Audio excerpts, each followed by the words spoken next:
या घडीची एक मोठी बातमी आपण पाहणार आहोत। श्रीनगरमध्ये पुन्हा एकदा गोळीबार करण्यात आलेला आहे। फिरोजपूर, पठाणकोट, होशियापूरमध्ये पुन्हा एकदा ब्लॅकआउट करण्यात आल्याचं कळतंय। श्रीनगरमधली एक मोठी बातमी म्हणावी लागेल या घडीची। श्रीनगरमध्ये पुन्हा एकदा गोळीबार केला जातोय। फिरोजपूर, पठाणकोट आणि होशियापूरमध्ये ब्लॅकआउट करण्यात आलंय, तर तिकडे जैसलमेरमध्ये देखील ब्लॅकआउट करण्यात आलंय। या संदर्भात अधिक अपडेट्स देत आहेत राहुल कुलकर्णी, माझे सहकारी आहेत आपल्यासोबत। राहुल,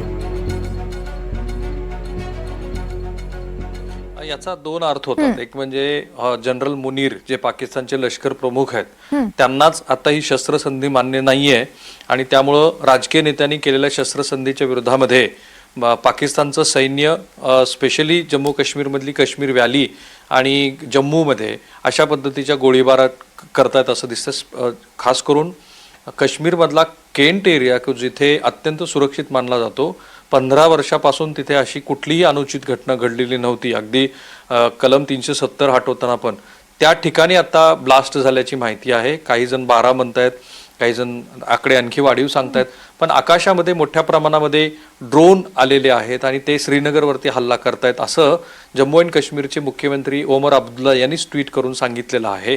आता त्याचा दुसरा अर्थ असा जो मी आधी सांगितला त्याप्रमाणे की जनरल मुनीर यांना आणि त्यांना मानणाऱ्या अधिकाऱ्यांना हे मान्य नाहीये का आत्ताची शस्त्रसंधी, किंवा त्याचा दुसरा अर्थ असा की आता हे ड्रोन भारताच्या विरोधामध्ये वापरण्यासाठी जी यंत्रणा पाकिस्तानच्या लष्करानं तैनात केली होती त्या यंत्रणेला ही शस्त्रसंधी मान्य नाहीये, ज्याला बी टीम आपण म्हणतो, किंवा असे नॉन स्टेट प्लेयर की जे भारताच्या विरोधामध्ये वेळोवेळी अशा पद्धतीच्या कारवाया करतात।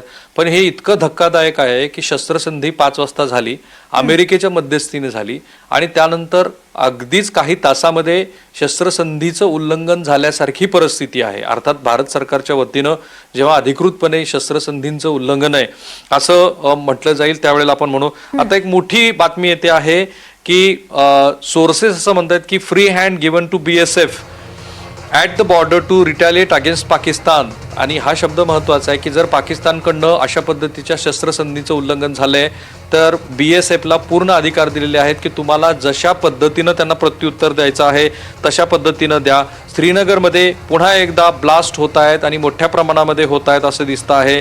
त्यामुळं जालंधर असेल, सीमावर्ती इतर भागामध्ये, पंजाबमध्ये असेल, गुजरातमध्ये असेल, राजस्थानमध्ये आहे, तिथे ब्लॅकआउट जाहीर करण्यात आलेला आहे। 9:30 वाजता हा ब्लॅकआउट जाहीर करण्यात आलेला आहे। ओमर अब्दुल्ला यांचं ट्विट आपण वाचून दाखवायला हवं कारण ते जास्त महत्वाचं आहे आणि त्याच्यामध्ये त्यांनी म्हटलंय की ज्या पद्धतीने हे सुरू आहे ते अयोग्य आहे। निश्चितच, त्यामुळे आता पुढे काय घडामोडी घडतात या संदर्भातले सगळे अपडेट तुमच्याकडून सातत्याने जाणून घेत राहू। तुर्तास धन्यवाद दिलेल्या माहितीसाठी।